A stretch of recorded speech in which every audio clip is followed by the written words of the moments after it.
釋懷係每一個人人生嘅必修課。呢一段說話，希望可以令到你一個新嘅感悟。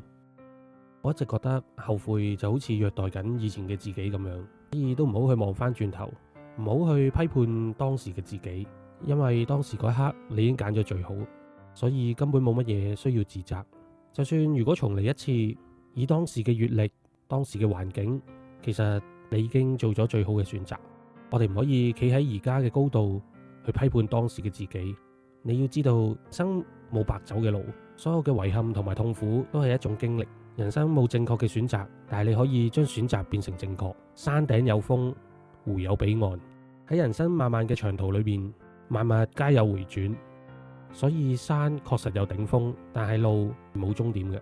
當我哋唔再去同過去嘅事物糾纏，腳下嘅土地就自然會生長出新嘅可能。